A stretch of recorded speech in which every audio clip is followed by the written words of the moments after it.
119, Salmo 119, versículo número 155, 119, versículo número 155, vamos a leer hasta el versículo número 159. Quiero anunciarle que después que terminemos este salmo, después de casi 6 años que lo hemos comenzado, vamos a comenzar con la alabanza. Vamos a comenzar otra vez lo que compartí en los 90, lo vamos a seguir otra vez de nuevo. Yo quiero que usted, sé que hay mucha gente nueva, por lo menos tengo unos 15 años de no haber dar sobre la alabanza, pero yo sé que en las prédicas, la enseñanza siempre se habla algo sobre eso, pero vamos a iniciar después de terminar este salmo con lo que es la alabanza. No sé cuánto tiempo vamos a pasar en la enseñanza, pero hasta donde el Señor quiera. Dice así la palabra de nuestro Dios: lejos está de los impíos la salvación, porque no buscan tus estatutos. Muchas son tus misericordias, oh Jehová. Vivifícame conforme a tu justicia, conforme a tus juicios. Repito el 156. Muchas son tus misericordias, oh Jehová. Vivifícame conforme a tus juicios. Muchos son mis perseguidores y mis enemigos, mas de tus testimonios no me he apartado. Veía a los prevaricadores y me disgustaba, porque no guardaban tus palabras. Mira, oh Jehová, que amo tus mandamientos. Vivifícame conforme a tu misericordia. La suma de tu palabra es verdad, y eterno es todo juicio de tu justicia. Padre, en esta noche pedimos nuevamente que tú nos bendigas por medio de tu palabra, palabra santa, 3 veces santa, purificada, acrisolada 7 veces, para que nosotros, como naturaleza caída, podamos recibirla. Señor, gracias, porque no lo merecemos, pero así es tu bondad para con nosotros. Háblanos de tal manera que en esta noche nosotros podamos aprender de tu palabra y de la vida y lo que David confió en ti. Señor, en el nombre de Jesús te lo pedimos. Bendice nuestras familias y nuestros hermanos que están fuera del país y todos aquellos que están con nosotros en esta hora conectados. Bendice los que nos visitan, Señor, en el nombre de Jesús. Amén y amén. Pueden sentarse, por favor, hermanos. Estamos con el tema general, no de todo el Salmo, ese es otro, ya lo dimos. Cómo enfrentar problemas demasiado grandes. Ese es el tema que estamos nosotros desarrollando. Ya vimos en 2 martes anteriores el punto del poder del abogado.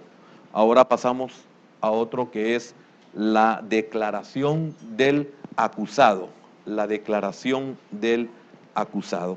Aquí vamos a ver 5 cosas importantes después de introducirnos, lógico. Después de introducirnos vamos a ver 5 cosas muy importantes que nosotros debemos de saber. Y es por eso que algunos podemos confiar en las promesas del Señor, porque tenemos conocimiento de su palabra. Sabemos que Dios no miente, ni tampoco se arrepiente. No es hombre, ni tampoco es hijo de hombre. Y aquellos que tenemos un tiempo de estar en sus caminos, podemos dar fe, podemos dar testimonio de que su palabra es veraz. No importa lo que el mundo piense u opine de la palabra de Dios y de Dios. Eso no me afecta en nada a mí.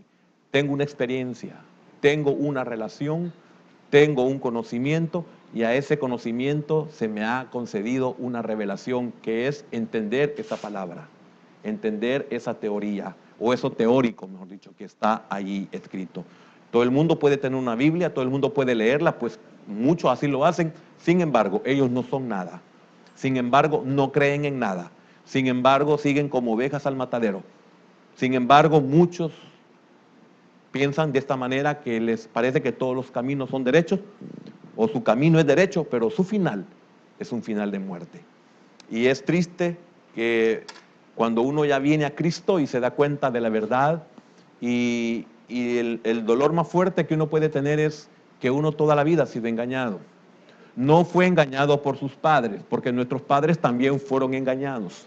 Entonces, venimos a darnos cuenta de que hasta que tenemos vida en Cristo, o sea, hasta que somos vivificados, por eso encontramos nosotros que Adán es alma viviente y el postrer Adán, que es Cristo, es espíritu vivificante. Son dos cosas totalmente diferentes. Uno es creado, el otro es increado. Entonces, es bien importante que nosotros podamos comprender esta palabra de nuestro Dios. El salmista, hemos visto que ha escogido su abogado y está listo a presentar su declaración. Hasta ahí hemos llegado.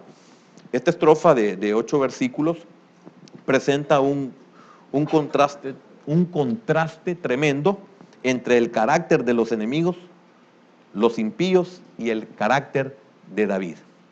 Es así, lo presenta, es un gran contraste. Nosotros vemos que del versículo 155 al 159, David toma posición firmemente apoyado, ¿en qué? En la palabra de Dios. ¿En qué nos apoyamos nosotros? En la palabra de Dios. David lo hace de esa manera porque tiene un conocimiento de la palabra de Dios. Encontramos nosotros que la prioridad en la vida de David, a pesar de la gran infinidad de errores en su vida, pues nosotros sabemos que él era un hombre, él era humano. Él inclusive en cierto momento, en esa palabra revelada para nosotros, que sale del corazón de David, él sabe y lo confiesa, pidiendo esa misericordia de Dios, que en pecado él fue concebido. No está diciendo, como muchas veces enseña, el hecho de que David tuvo una madre que no era la esposa de Isaí o que era una concubina de Isaí. Es cierto, posiblemente, pero no es a eso a lo que David se refiere, sino en el instante en que usted como padre, al engendrar, usted está engendrando algo que es pecado, ya, es pecado. Y en el caso de la mujer, cuando concibe, está concibiendo ya un pecado. ¿Por qué? Porque lo que está recibiendo procede de una naturaleza caída, procede de dos pecadores. Por eso encontramos nosotros que el Señor Jesús, para podernos salvar a nosotros, se hizo pecado. Nunca pecó, pero Él se hizo pecado por nosotros para que toda la ira del Padre hacia el pecado cayera en Él y no nos destruyera a nosotros. Por eso, cuando encontramos nosotros la muerte en la cruz, eso solamente es en cuanto a lo que compete físico o físicamente, pero no espiritualmente, porque a la par de Él murieron dos y murieron de la misma manera, pero ninguno de ellos se volvió ni era redentor. Entre los tres, entre los dos que estaban a su alrededor, los dos eran criminales, merecedores de esa pena de muerte. Él no la merecía, él inocentemente fue sacrificado, sacrificado en lo espiritual, fue crucificado sin haber hecho absolutamente nada. Entonces él se hizo pecado para podernos salvar a nosotros. Por eso, mientras la persona no acepte al Señor, no reciba al Señor, no puede tener vivo su espíritu, no puede venir el espíritu que vivifica. Esta persona sin ese espíritu vivificante puede leer la Biblia, puede aceptar al Señor, puede predicar como lo estuvimos viendo la semana pasada, el jueves. Él puede enseñar la palabra, él puede cantar, él puede dirigir, él puede hacer una celebración, celebración espiritual o una ceremonia espiritual, él puede bautizar inclusive a las personas y puede ser una persona no salva. Porque fíjese que tal vez me lo proyectan, en el Evangelio de Juan capítulo 1 y versículo número 2 dice: mas a todos a los que le recibieron, a los que creen en su nombre, les dio potestad de ser hechos hijos, oiga, de Dios. Mas a todos a los que le recibieron, a los que creen en su nombre, les dio potestad, les dio poder de ser hechos hijos de Dios. ¿No lo hallaron? Les dio potestad de ser hechos hijos. Es bien triste cuando uno anda evangelizando en las calles. Yo lo hice durante muchos años en casi todo el territorio de nuestra nación y aún fuera de nuestro territorio, y es bien triste oír a la gente que dicen, es que mire, disculpe, le dicen a uno, ellos son totalmente ignorantes de la Escritura, solamente lo que les han dicho que es que mire, todos somos hijos de Dios, y es bien doloroso tener que decir, no es así. Todos somos criatura de Dios, pero no todos somos hijos de Dios. ¿Quiénes son los hijos de Dios? Los que le reciben. Por eso dice, más a todos, a los que le recibieron. ¿Usted está en ese grupo?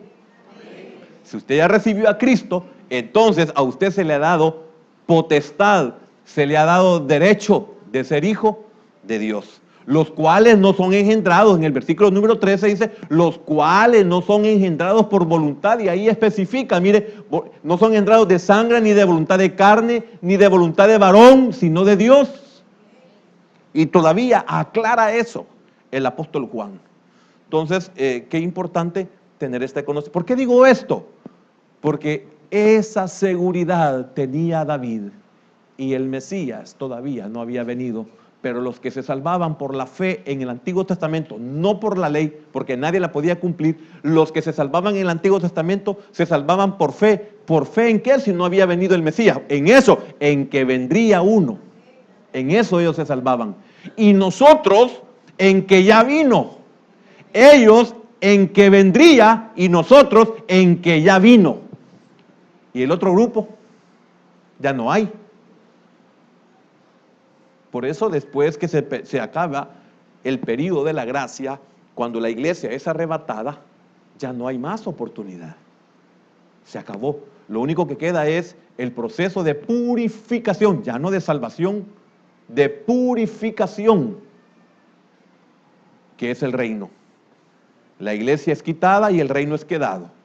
Entonces, el reino es metido como Ananías, Misael y Azarías, que se le puso nombre por Sadrach, Mesach y Abednego, introducidos a un horno calentado 7 veces, representando el período de tribulación que contempla 3 años y medio de tribulación y 3 años y medio de gran tribulación. Entonces ya no hay nada más que hacer ahí.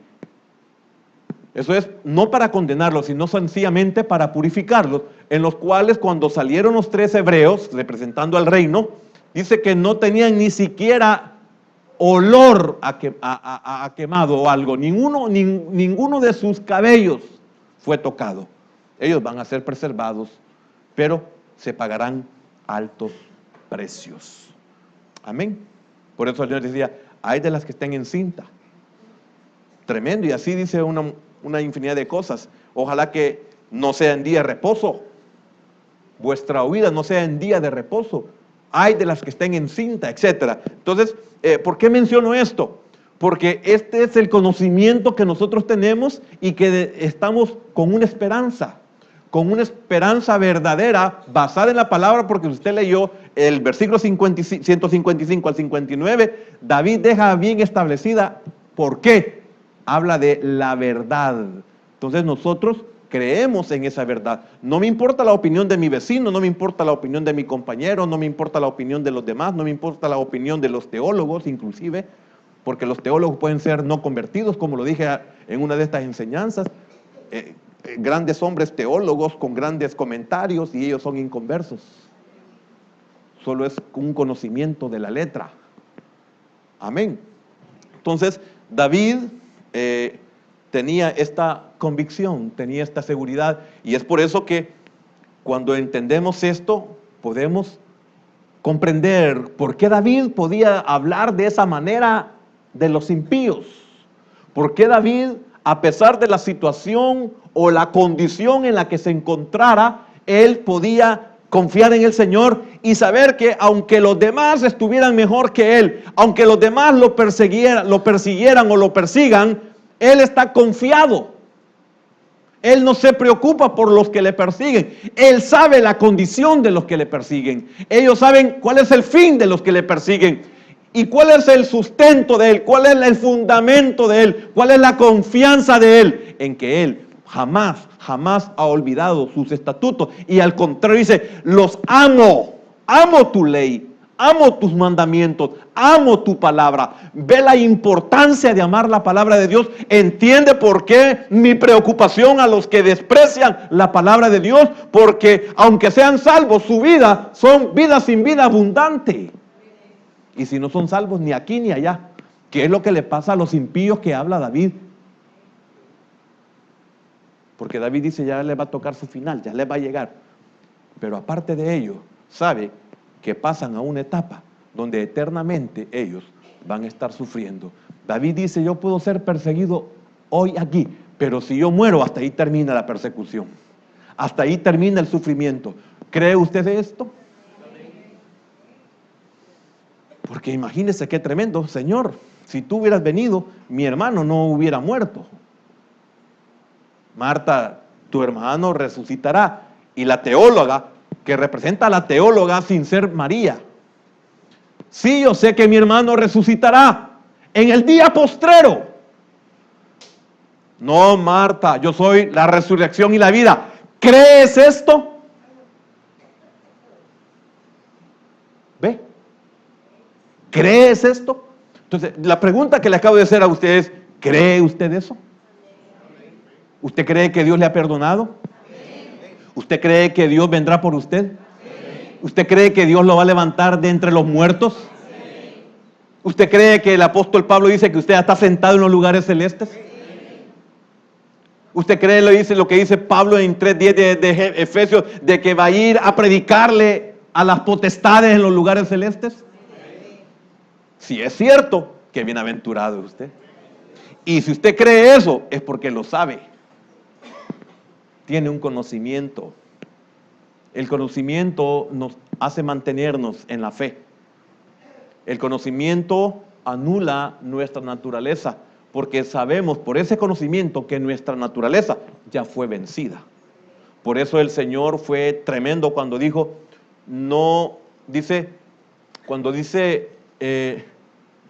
cuando habla de que yo he vencido al mundo, se me fue la cita bíblica, cuando dicen que no debemos de tener aflicción. No. Nadie se recuerda de esa cita bíblica, a mí se me escapó. Cuando dice yo he vencido al mundo, no os aflijáis, algo así.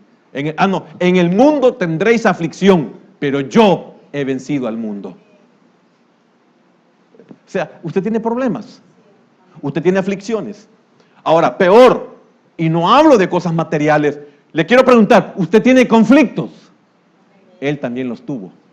Y no se imagina qué clase de conflictos los tuvo para que usted, los que tenga, son superfluos, son triviales, son insignificantes, son sin ningún valor.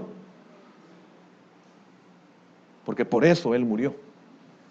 Y si hablamos entonces del descenso a los infiernos, ¿a qué descendió? Lo dice Pablo en su carta a los Efesios, que descendió a las partes más bajas para que usted no descienda ahí. ¿Usted cree eso? Qué dichoso, qué bienaventurado. El versículo 155, lejos está de los impíos la salvación. Oiga, qué tremendo. Dos tipos de salvación, o solo una, se pueden dar las dos, es la presente y la futura eternamente. Puede ser que solo sea la futura, que es eternamente, porque posiblemente estén bien, lo andan persiguiendo. En determinado momento podemos ser, como en muchas ocasiones he estado tocando recientemente desde el púlpito, el caso de cómo era posible de que Asaf se pudo fijar en la opulencia con que vivían los impíos. Pero cuando entró al santuario, cuando llegó al culto, Dios le habló. Entonces, Dios no le va a hablar donde usted quiere estar. Dios le va a hablar en el lugar de reunión. Dios le va a hablar donde Él habla.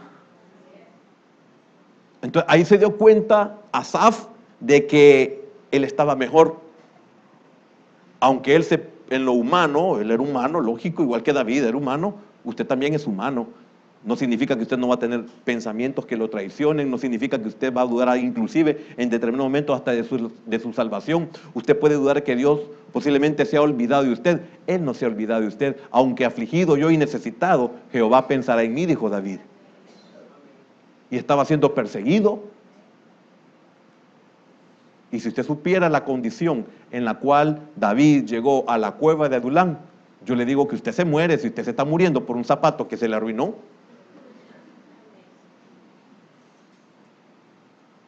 David siempre confió en el Señor. Por eso es maravillosa las palabras de Job cuando él dice, aunque él me matare, yo en él esperaré. Hermano, oiga escuche lo que estoy yendo. Aunque él me matare, en él esperaré. ¿Y cómo va a esperar si lo va a matar? Porque a nosotros nos da risa cuando sacan pedazos de película donde son comedias. Mira, si me llegan a matar, yo te mato a vos. O sea, es un decir, ¿verdad? Pero Job le está diciendo, si él me mata, aunque él me matare, yo en él esperaré.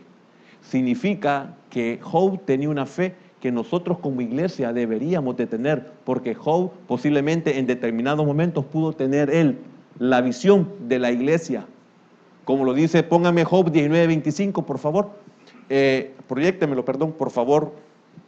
Entonces, nosotros deberíamos de tener, significa que aunque yo muera, yo sigo confiando en Él.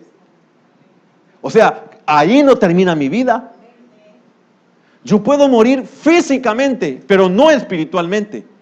Por eso mire lo que dice, yo sé que, ¿qué dice? ¿Y qué dice? Y al fin, si Él se levanta, yo voy a ser levantado. Que eso es lo que habla Daniel capítulo 12 y versículo número 2. Por favor, proyéctenmelo. 12:2. Y muchos de los que duermen en el polvo de la tierra serán despertados. Ahí está Job. Y el Mesías ni siquiera había aparecido, solo era anunciado por los profetas. Unos para vida eterna, oiga, y otros para vergüenza y confusión perpetua. David sabía lo que les esperaba a los impíos. Y dice, no importa cómo esté yo aquí, mi final no es así. Es mejor, dice Salomón su hijo, es mejor el final del negocio que su principio o que el principio. Usted hoy posiblemente se encuentra en una situación difícil, pero ¿qué dice Pablo ante esto? Dice que en lo que se va desgastando nuestro exterior, nuestro interior se va renovando. Posiblemente las circunstancias difíciles, y no me estoy saliendo del tema, por favor no va a creer que estoy hablando de todo. Estoy hablando de algo específico. Estoy hablando de la fe y la confianza de David en Dios y que no le importa lo que esté viviendo, pero sabe, disculpe, no puedo hablar suave, sabe el final de ellos. No importa cómo éste se enseñoree de mí, no importa cómo éste me trate a mí, no importa cómo me sienta de indefenso, no importa lo impotente que me sienta, no importa la llaga podrida que hoy sea, su final es horrible, el mío es victorioso.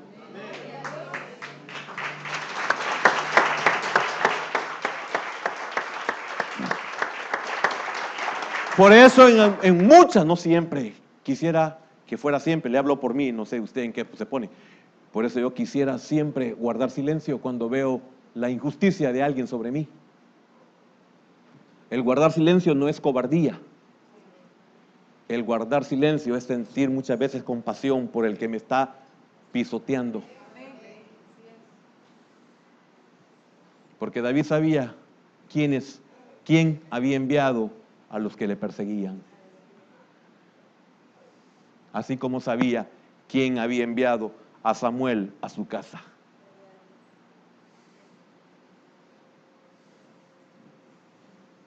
¿Ve? No importa lo que usted se sienta como usted tiene que tener esperanza. Usted sabe que su final es mejor. Y quiero decirle algo, hermano. No significa con lo que estoy diciendo que aquí vamos a estar mal. No, aquí el deseo de Dios es, por ejemplo, me pone en segunda de Juan 3:2.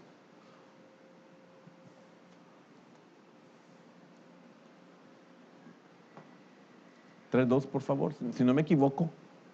O tercera de Juan, versículo 2. Amado, yo deseo que seas prosperado en todo, así como prospera tu alma. ¿Alguien lo tiene? ¿Alguien lo halló?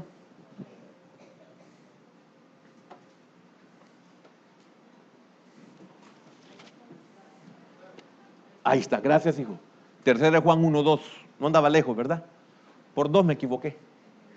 Amado, yo deseo que tú seas prosperado en todas. O sea que sí se puede prosperar en todas las cosas. O sea que ahí se cumple Mateo 6:33. Mas buscad primeramente el reino de Dios y su justicia, y todas las demás cosas serán añadidas. O serán añadidas. Porque Juan dice, amado, yo deseo que tú seas prosperado en todas las cosas y que tengas salud y que tengas salvación, etcétera, así como prospera tu alma. Por eso, cuando alguien viene y me dice, hermano, mire, quiero iniciar un proyecto, quiero tener mi propia empresa. Sí, pero que el día de mañana su empresa no lo cambie de su vida espiritual. No deje al Señor porque está ganando mucho. No deje al Señor porque no tiene a quien delegar de sus bienes. Porque entonces comenzará a caer espiritualmente y también por añadidura comenzará usted, posiblemente, no es una garantía, porque si el diablo quiere que usted se pierda, va a ver la forma de cómo lo mantiene próspero. Pero si Dios está en el asunto, usted va a comenzar a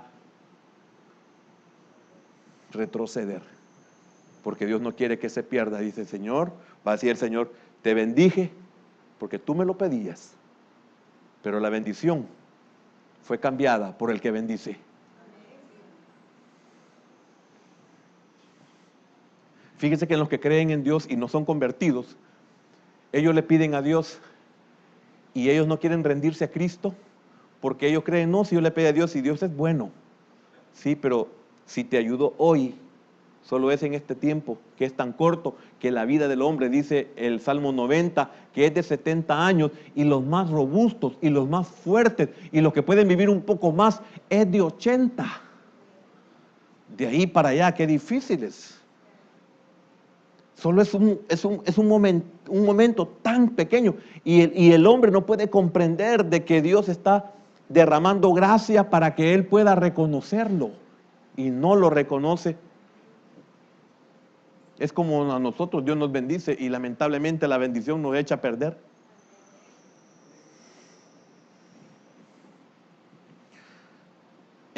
Volvamos al Salmo. En ese 155 se enfoca en el caso de los acusadores. Dice David, repito, lejos está de los impíos la salvación. Los impíos creían que se estaban acercando a su blanco. Los impíos creían de que estaban a punto de vencer, de destruir, más que vencer, porque lo querían destruir. Ellos creían que se acercaban más a su blanco, que era David, que lo iban a destruir. Y qué tremendo, porque esa era la visión de ellos, ese era el creer de ellos, ese era el sentir de ellos. Pero vámonos al lado de David, que en lo humano estaba totalmente en desventaja. Pero ¿cuál era la opinión de David hacia ellos? Vea qué contraste este. Una cosa es lo que ellos sentían hacia David y otra cosa es qué sentía David contra ellos o hacia ellos. Porque su enemigo, quien sea, enemigo en el sentido de que lo quiere destruir, su enemigo en el sentido de que no lo tolera, su enemigo en el sentido de que siente envidia contra usted, quiere que usted desaparezca o hacerlo desaparecer, no en el sentido de asesinarlo, no estoy hablando de eso. ¿Qué es lo que él te puede creer, pensar de usted? Lo otro es el contraste. ¿Qué es lo que usted piensa de él? Porque él puede decir, me lo acabé a este. Y usted puede decir por dentro, en el Señor nomás, su pensamiento es en el Señor. Si este supiera quién soy yo. Si este supiera lo mal que le va a ir si me hace daño. ¿Por qué usted razona así? Porque usted está consciente de que usted es un hijo de Dios. Y usted está consciente de que lo que están haciendo contra usted es injusticia. Porque cuando el Señor dice, cuando hablen de vosotros mintiendo, es diferente. Cuando es verdad, aguantemos el sopapo. ¿Qué es lo que usted puede pensar de aquellos que lo quieren destruir?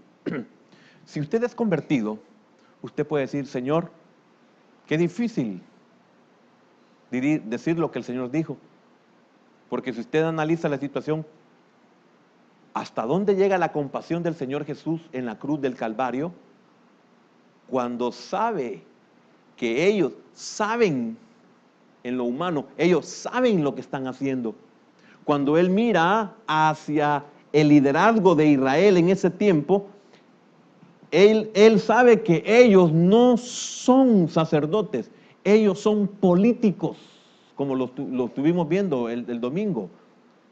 Ellos son políticos, ellos no estaban con una función sacerdotal, estaban totalmente sin hacer la labor de sacerdotes, ellos estaban involucrados en las cosas de este mundo. Entonces, qué tremendo cuando el Señor ve que todo lo que están maquinando desde un principio, y el Señor estando en la cruz dice de ellos hacia el Padre en oración, Padre, perdónalos, porque no saben. ¿Será que no sabían? Yo digo que sí sabían, pero la compasión del Señor era tal que Él prefería creer, lo digo en lo humano, de que Él sentía compasión por ellos. Padre, perdónalos porque no saben lo que hacen. El que nos hace daño, pensemos por un momento, ¿creemos nosotros que Él no sabe lo que está haciendo? Sin embargo, la enseñanza, que Él es el ejemplo, la enseñanza del Señor es, siente compasión por ellos. Ora de esta manera, Padre, perdónalo, o Señor, perdónalo. No sabe lo que hace, aunque sepa lo que está haciendo. ¿En qué sentido no saben? En que ellos están muertos y usted está vivo.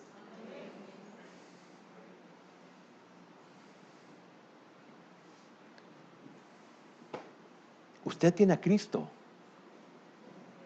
Usted tiene el Espíritu de Dios. Usted tiene la palabra revelada, no solo la palabra, porque la palabra la tienen todos. Si miren, los más malvados tienen en la entrada de la casa tienen el Salmo 91 abierto para que espante los ladrones. Y de todos modos siempre se meten. Con que se roban a los guardianes del Santísimo. Hermano, no estoy bromeando. Miren en lo que llegamos a confiar nosotros. En un pedazo de esto llegamos a confiar. En un fulano que no sabemos ni quién es y que posiblemente nunca estudió, pero tuvo un arte y pudo hacer de un palo, pudo hacer algo bien bonito con ojos, oídos y todo, y llegamos a creer y no pudimos discurrir. No pudimos discurrir. ¿Por qué? Porque estábamos muertos.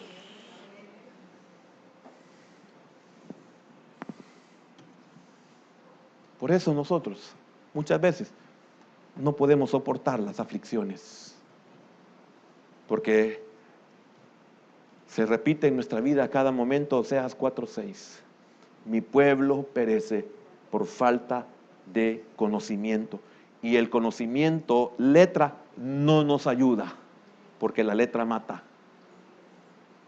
El espíritu vivifica. Porque ¿cuántos de nosotros conocemos Biblia, hemos sido enseñados durante tanto tiempo y una pequeña aflicción nos desmorona? Cuando yo veo hermanos de la congregación, yo no estoy diciendo que yo soy un superhombre, no me malentienda, pero usted me ha visto a mí en los momentos difíciles y especialmente aquellos que tienen años de estar con nosotros. Este ministerio tiene 25 años solo de ser iglesia, 25 años. Y hemos pasado momentos duros, difíciles, y usted puede ser el mejor testigo en saber si hemos tenido sobriedad ante toda situación. Pero a mí me da tristeza que muchos de la congregación, con tanta enseñanza, con todo lo que el Señor en su infinita misericordia nos da, me dan ganas de llegar a decir, hermano, y especialmente hermanas, hermana, ¿y dónde está su fe? Hermana, ¿y usted en quién ha creído? Hermana, me siento como que soy un mal maestro porque usted no ha aprendido nada. En las decisiones que tomamos, aquí sí me incluyo yo, en las decisiones que tomamos, hermano, es cierto, nos podemos equivocar, es cierto, nos vemos forzados, es cierto, hay cosas que nos impone la necesidad de cometer una estupidez, lo que sea, porque hemos sido provocados por circunstancias que están fuera de nuestro control, etcétera. Pero óigame, no es el común denominador para que cometamos ciertas cosas que uno dice, no es posible, y las hemos hecho.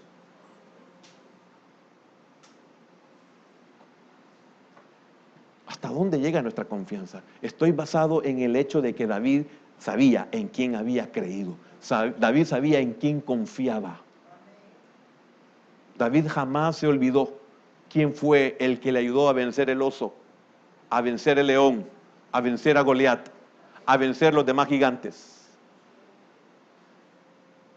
Jamás se le olvidó quién fue el que lo formó en la cueva de Adulán.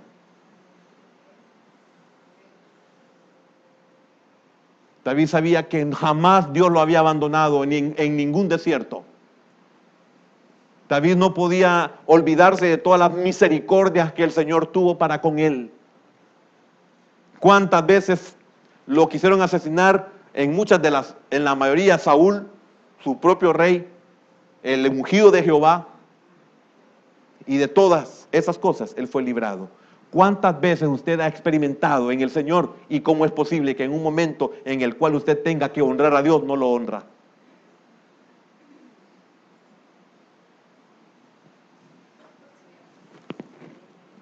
Diga a alguien amén.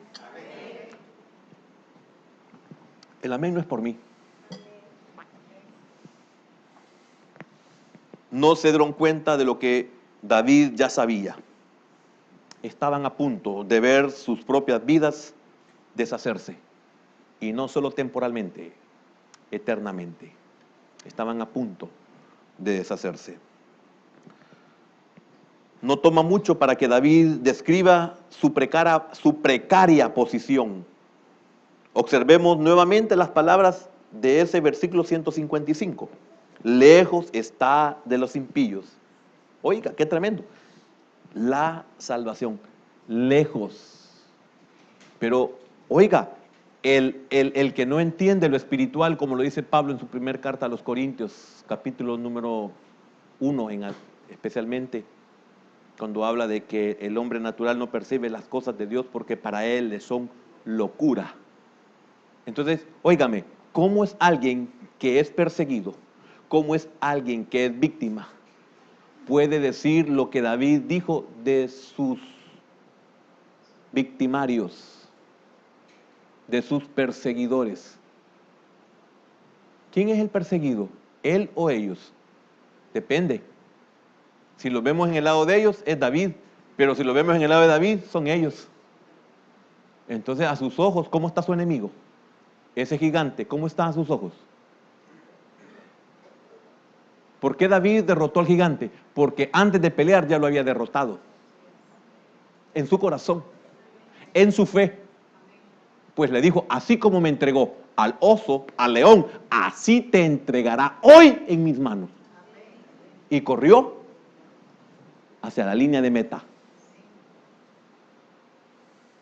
Pero nosotros no somos así. Nosotros tenemos que ver para creer. Y Pablo dice que no podemos nosotros caminar por vista. La fe es la certeza de lo que se ve y la convicción de lo que no, de lo que se espera y la convicción de lo que no se ve. Hebreos 11:1. Es pues la fe, la certeza de lo que se espera y la convicción de lo que no, oiga, de lo que no se ve. Pero aquí estamos viendo que David está diciendo, pobrecitos, estos ya van a ser destruidos. Y ellos dicen, hoy lo matamos. Hoy lo metemos preso. Hoy nos acabamos a este. ¿A cuántos nos han querido acabar?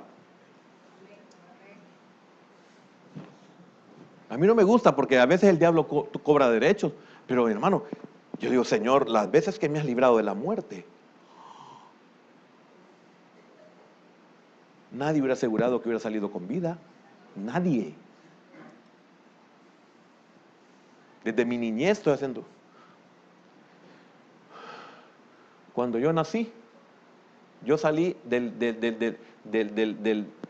vientre de mi madre, yo salí. Así ve. Cuando el médico la cambió de cama, la obligó, en el aire me cachó. El día de mi nacimiento yo iba a morir. De ahí me caí, me golpeé el cerebro. Nadie se dio cuenta y a nadie se lo conté. Pero yo perdí el conocimiento, me pude haber matado. Después, queriendo salvar a un niño de unos 11 años y yo de 12, los dos nos estábamos ahogando porque yo lo quería salvar y no podía ni nadar. Pero de una forma milagrosa estaba la escalera y ahí me pude agarrar y pudimos salir los dos. Y en otras ocasiones, en el tiempo de la guerra, me ametrallaron en la ventana que me encontraba. Y en Guatemala, que lo que nos han hecho a cientos de salvadoreños, me ametrallaron. Que los que nos ametrallaron nos preguntaron que quiénes estábamos heridos. Hermano Mauricio con su propio hermano.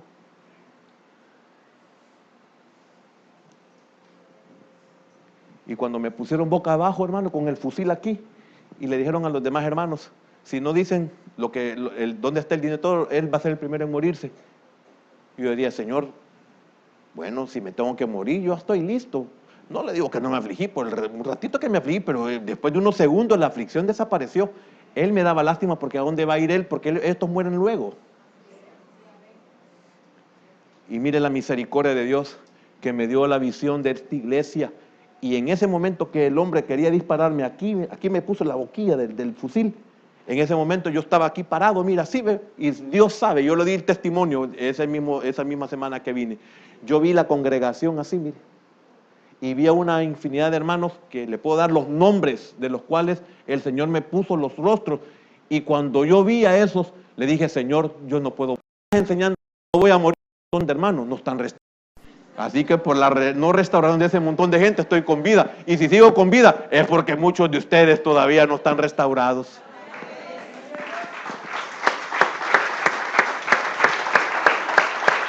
Sí, porque si yo soy su pastor, yo no tengo la culpa, hermano, que yo sea su pastor, ni yo tampoco tengo la culpa que usted sea mi oveja, que algunas no parecen ovejas, pero ¿me entiende? ¿Cree usted eso? Yo sí lo creo. Mire, ¿sabe usted que eso fue lo que me hizo que sabía que no iba a morir esa noche? Y mire la confirmación de Dios. Ya no puedo seguir porque todo el tiempo se me acabó. Mire la confirmación de Dios minutos después de todo eso. Yo sabía que no me iban a tocar y no me tocaron. Y el líder de ellos, lo que jamás hacen, me dijo, te voy a dar este dinero, me dijo. El ladrón, te voy a dar este dinero para que te regreses a tu país o para que vayas al lugar a donde te diriges, para que lo uses para gasolina, me dijo. El que me quería matar.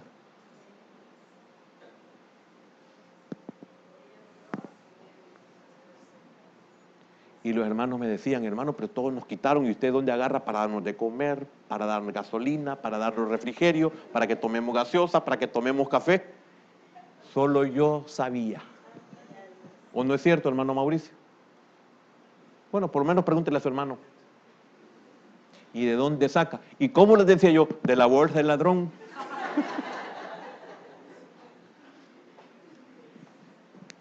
¿Está comprendiendo? Ahora, ¿en quién confía? Porque quiero decirle algo. El libertador de Israel, por lo cual Faraón mandó a asesinar a todos los bebés. ¿A dónde llevó el Señor a su Salvador, al pastor de su pueblo, al libertador? ¿A dónde lo mandó? Hermano, ¿cree esto? ¿Cree que Dios lo tiene en el hueco de su mano? ¿Cree que Dios lo ha colmado de gracias y misericordias? ¿Cree que usted es la niña en sus ojos? Lo dice la Biblia. Por eso hasta la muerte es estimada, la muerte de sus santos, es estimada a los ojos de Jehová. Que esta noche su fe sea fortalecida. Y no importa quién lo persiga, no importa quién lo quiera destruir, sienta compasión por lo que lo quieren destruir, porque la destrucción para ellos viene y no para usted. Démosle un aplauso al Señor, hermano.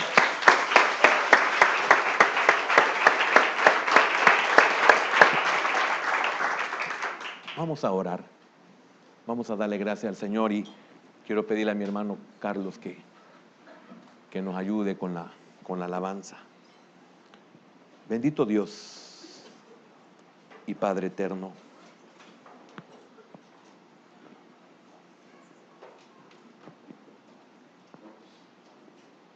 No importa cuál sea el resultado de su crisis actual, sea en vida o sea en muerte. Pero David estaba firmemente asido de la gran salvación de Dios. Pero esta salvación, dice David, está muy lejos de los impíos. ¿Sabe por qué? Porque David sabe que los impíos carecen de abogado.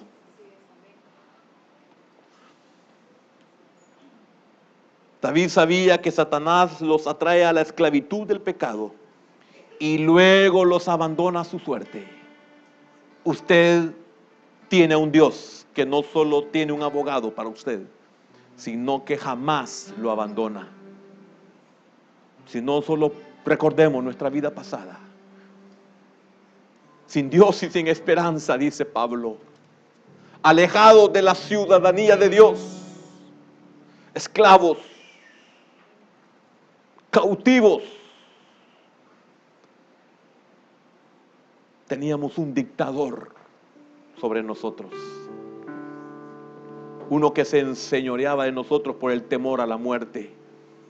Pero la muerte, que es el postrer enemigo, dice Pablo en su carta a los Corintios 15, será vencida. Para nosotros Él ya venció la muerte cuando resucitó.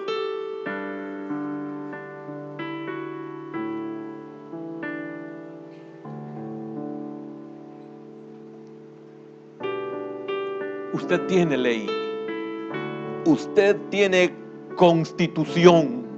Los impíos carecen de constitución porque no tienen ni declaración de derechos. Nosotros sí. El Señor se encarga de enseñarnos cuáles son nuestros derechos, qué es lo que Él ha establecido para nosotros, a nuestro favor, o las cosas que nos permite. El impío no tiene ni constitución ni derechos, nosotros sí. Eso es lo que hacía que este hombre llamado el dulce cantor de Israel, el ungido de Jehová, un hombre común y corriente, tan común y tan corriente que había sido marginado en su propia casa, pequeño ante los ojos de los demás, pero grande ante los ojos del Señor, porque éste sabía que tenía un abogado, y es por eso que él puede declarar: lejos está de los impíos la salvación, porque no buscan tus estatutos. Muchas son tus misericordias, oh Jehová, vivifícame conforme a tus juicios. Él declara ante su abogado, ante su juez, y le dice: muchos son mis perseguidores y mis enemigos. Pero oiga lo que David le dice al Señor: mas de tus testimonios no me he apartado. Mire la defensa.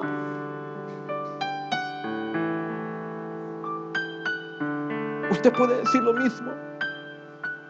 ¿Tiene usted esa moral para decirle: Señor, soy imperfecto, Señor? Señor, me he equivocado tantas veces que hay perseguidores de mi vida. Pero Señor, nunca me he dejado de congregar. Tú sabes que yo te he buscado. Señor, yo he buscado con ansias tu palabra, como el ciervo brama por las corrientes de las aguas. Tú sabes que en los momentos aún de peor pecado no me he olvidado de tu palabra, Señor. He estado consciente de ella. ¿Puede usted usar esa defensa?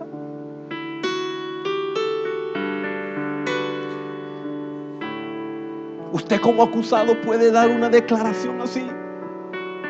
Usted como víctima puede dar una declaración así. Señor, tú sabes que yo amo tu palabra. Él sabe si usted ama su palabra. Bendito Dios. Nosotros hoy también te decimos: ¿a quién iremos, Señor? ¿A quién iremos? Piense usted, hermano, hermana, por un momento. Cuando usted se ha apartado, cuando usted ha dicho: no, yo me merezco algo. Yo le quiero preguntar: ¿cómo le ha ido? ¿Es mejor que la presencia del Señor? ¿Es mejor que lo que la palabra hace en usted? Pedro pudo decirle: Señor, ¿a quién iremos? Si solo tú tienes palabras de vida eterna. Y David en este salmo, una infinidad de veces, expresa: amo tu ley. Infinidad de veces David dice que se deleita en su palabra. Dice que es más dulce que la miel su palabra. Hermano, no se trata cuán pecador es David, sino cuánto amaba la palabra. Porque lo único que nos puede servir cuando somos acusados por nuestros perseguidores.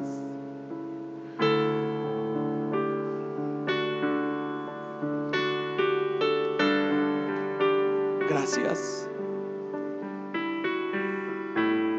Gracias, Señor.